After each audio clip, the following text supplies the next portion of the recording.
This is a $2 Hot Wheels, and this is what it could become when you combine tuned Hot Wheels inspiration with some professional Photoshop skills and a little bit of AI.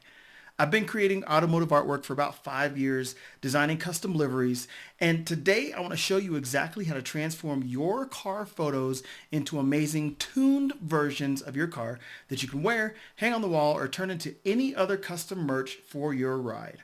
We're covering the entire process from choosing the right photo to a little known trick that completely changed how I do automotive photography.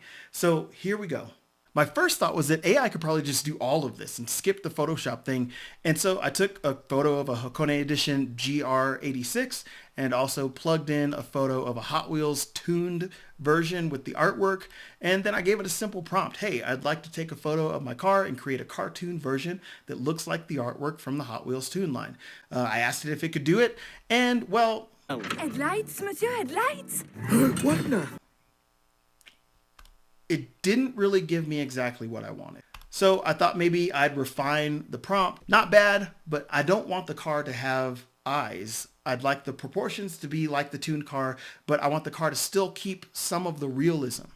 And it came back with real headlights, but it was still not quite the proportions that I wanted. So of course, in the time that it took me to do that, I really quickly thought to myself, man, I could just take the formula for one of these cars and I could probably do this myself in Photoshop in a matter of a few minutes.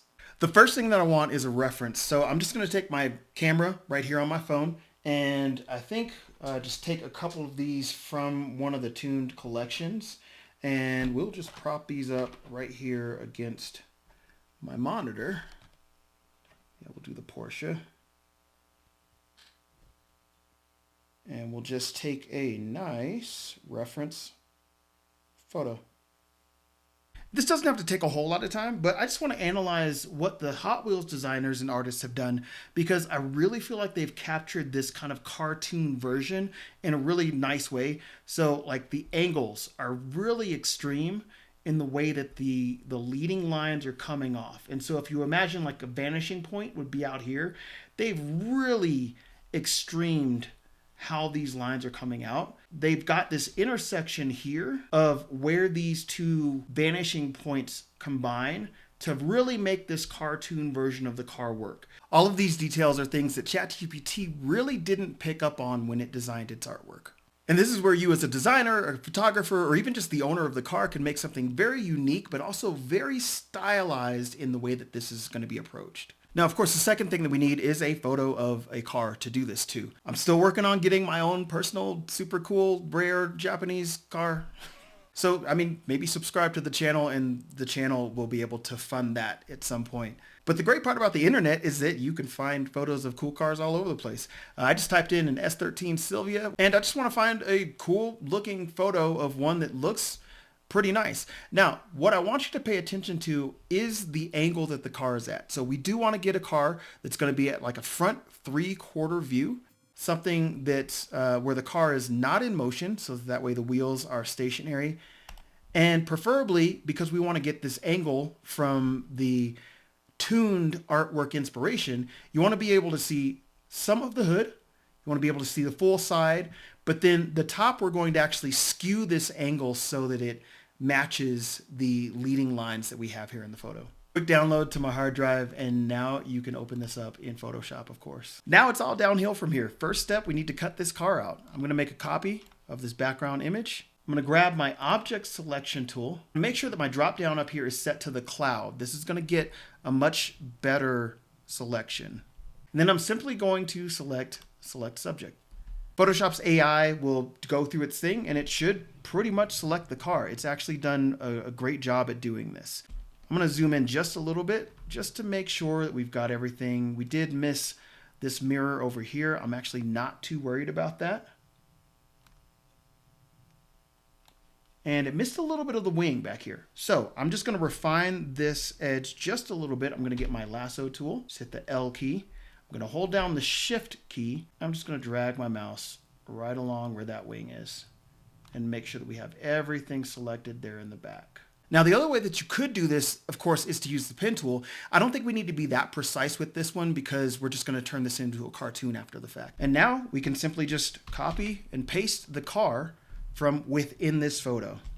Super easy. Step 2, we need to find our vanishing points for where we are going to cartoonize this car. The first one that's really obvious is that we want to make sure that we skew the car right here on the A-pillar. That's going to be the line where the canopy of the car is actually going to extend up. So that I can plot out my vanishing points completely, I'm going to actually stretch this canvas just to either side so that I can really get those lines exactly where I want them to be. And now, instead of drawing these in with the brush or the pen tool, I'm going to actually go to a shape, and I'm going to click and hold on the rectangle, and then I'm going to go down to the line tool. This is going to give me some completely straight lines to work with. And I'm going to start here with the hood because I want to just plot out this vanishing point first. I'm going to draw a line all the way out until I can see exactly where that line would now intersect with one of the other lines here. That's one of the main ones here is on the bumper. So I can find where these lines intersect and actually make these lines a little bit heavier so we can see that. And now, using where these lines intersect, I'm going to just draw another line that then is going to intersect with this top line. And with that line drawn in there, we know that this is approximately where we want the canopy of the car to be. Of course, I'm referencing, again, my reference photo here of the Hot Wheels packaging because I want to get these proportions as close as possible, but there's always a little bit of wiggle room here as the designer. So the second part of this is that we need to find the vanishing point for the back half of the car, and I'm simply going to draw a line from the A-pillar in this hood line all the way back along the bottom of the canopy, and I'm gonna extend it out far enough that I can actually find a good line for this. Now, this one may be tricky because I feel like this vanishing point might be quite far back, but we're going to do it anyway. So again, from the A-pillar, I'm going to drop a line at the bottom of the door, and we're just going to see where these intersect. Right about there. Perfect. Now I'm going to take that intersection point. I'm going to draw a line up to where the other point of the roof is. And now we start to get this kind of 3D view of where the canopy could potentially line up. Let's see if it actually lines up with what we're seeing here, which, yeah, I mean, that's pretty close. From here, this is where it gets super fun because we get to stretch this car and skew this car in ways that it was never meant to be, but it's going to give us that cartoon look in a photorealistic form that then we can take into AI and just ask it to turn it into a cartoon. Next step with all of our lines in place is that we're just going to cut up this car. For this, I do want to use the pen tool because I really do want to be super precise with where I'm cutting. And here's a pro tip. When you are selecting body panels on a car, you're really trying to get this dialed in. Select places where the body is kind of naturally already separated. So this body line right here on the C pillar, all the way up underneath the trim. And we're going to go all the way across the A pillar, the bottom of the A pillar. And then we're going to cut right across the top of the hood. So there's all these natural separation points that we can use to our advantage when we're cutting pieces out of the car. We've got our pen tool now marked, and I'm just going to hover over the thumbnail on the layers palette. I'm going to hold down the control key and click on the thumbnail of that layer, and it's going to make a selection. Super simple. Now we can take the selection. We can start to just cut this car up. And Control X. Now the entire canopy's gone. Shift Control V, and it's going to paste it right back in place where you took it from. Now, if I click back over to my reference photo, you'll see here that the wheels on the Volkswagen Golf are really kind of exaggerated. They're not as exaggerated on the Porsche, but I really do want to go for this exaggerated look. So this is actually a little bit easier to achieve than you might think. And I'm just going to also cut out the wheels from this car and a little bit of the fender with it. I'm actually not going to use the pen tool. I'm going to use the elliptical marquee tool. And I can just draw a circle right around where that wheel is there. And this is really all you need. Again, I'm going to cut that out, and then I'm going to do a Shift, Control, and V, which is going to paste in place. You'll still see a little bit of a separation there. And then I want to do the same thing for the front wheel. Elliptical marquee tool, to make sure that I have enough of a selection to grab some of the fender, all of the wheel, and I'm just going to cut this out. Hey, that looks pretty good. Control X, Shift Control V, and now we have our wheels all cut out as well. We can actually turn those off. So you've got just the S13 body, and now we're ready to actually skew this to our lines. I'm gonna bring all these lines back in so that we know exactly where we're headed. And let's just start with the canopy. So we've got the canopy here, layer 3.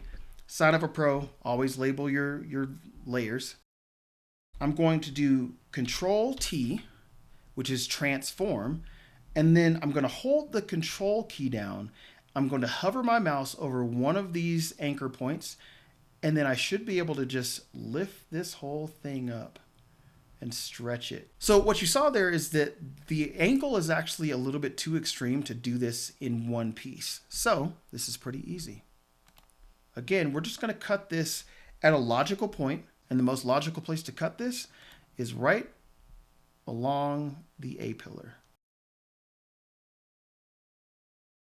Now we have got the canopy in two separate pieces that we can now stretch apart from each other.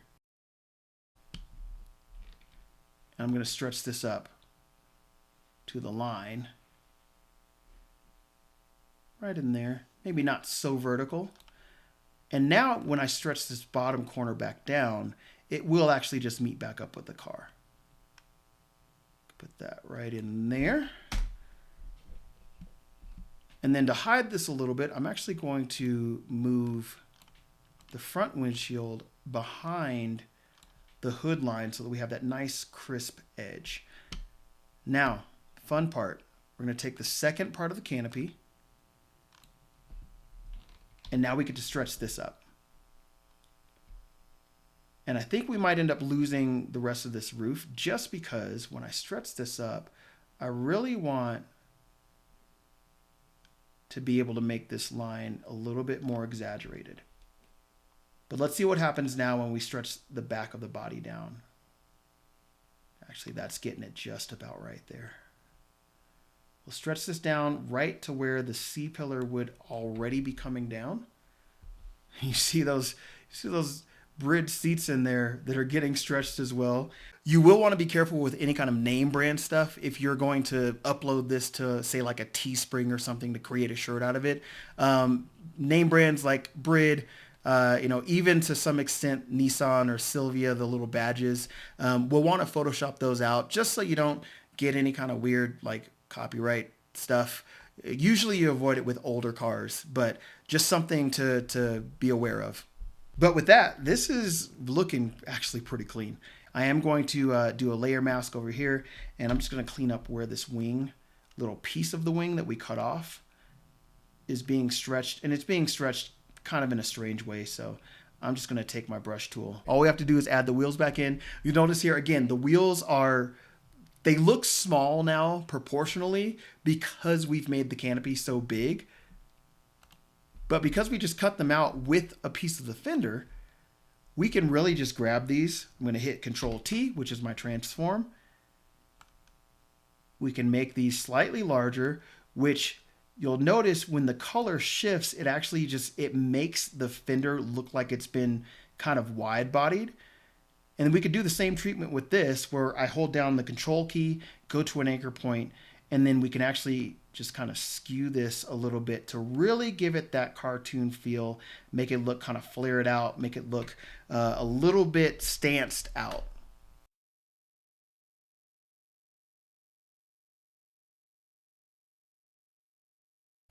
In the rear, I'm really going for that stanced out, stance nation feel. Now we've got this super skewed version of the car. So we could just stop right here, but like I said, I don't want to have any recognizable brands in this artwork either. So I'm going to take just a moment, just a few more minutes here in Photoshop and scrub out any of the name brands, any of the logos, any stickers or anything like that that could get me potentially in trouble online.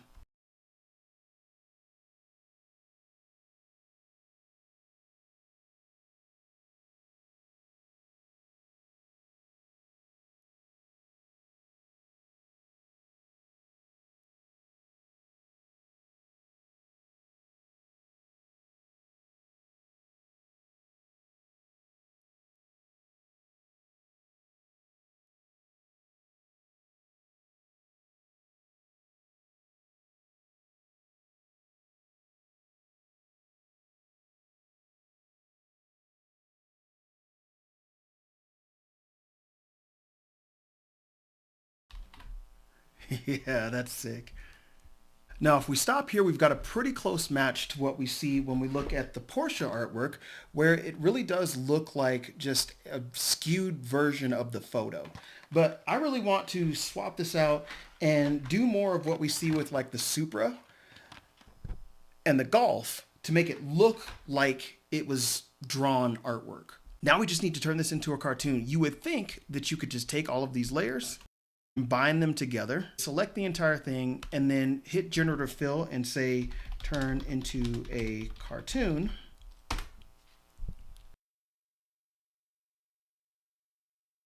But that never works.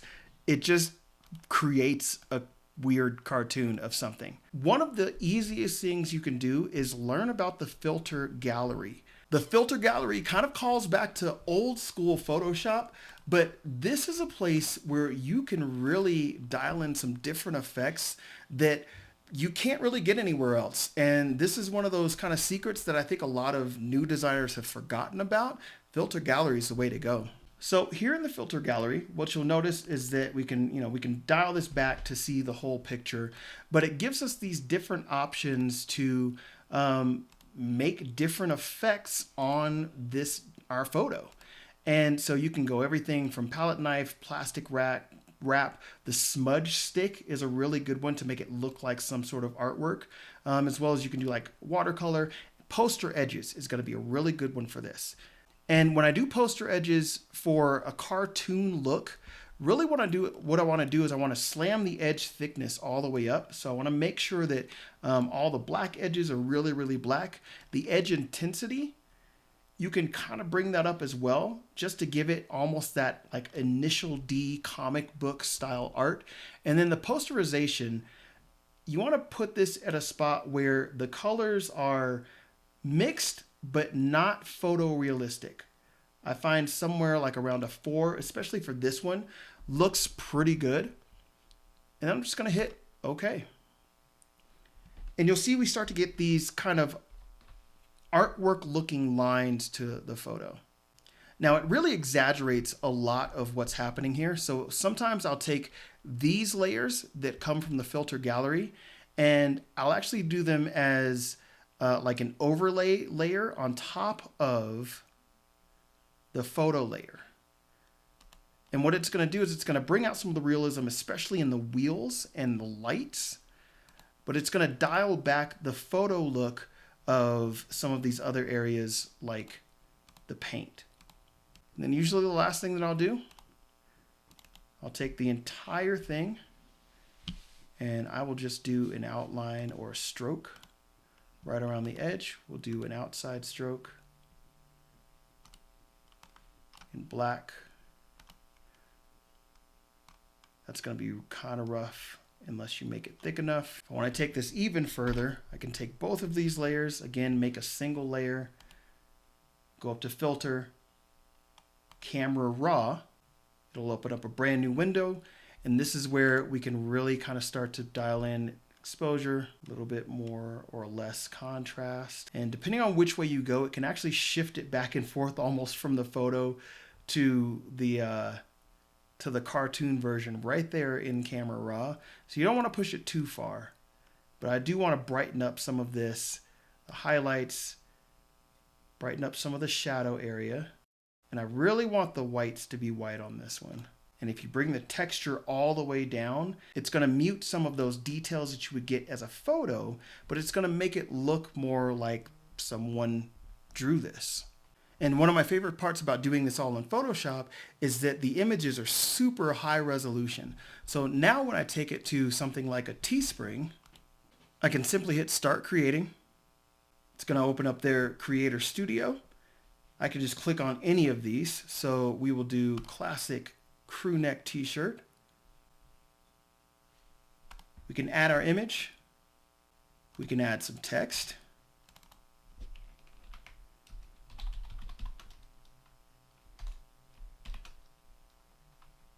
We'll pick a font that looks kind of cartoony, but also not too bad off. That's crazy. Make sure that it fits within our space here. And now we can add the car on top. Should pop it right on top of everything. Can layer this up just a little bit. And now we've got a shirt that you could, I mean, if you drive an S13, you could wear this to meets. You could sell this shirt. In fact, I think I'm going to do this design and a bunch of other designs, and then let's order some of these and see exactly what we're dealing with here, because I love having shirts to wear to events, to meets, and just in general to support my local car community.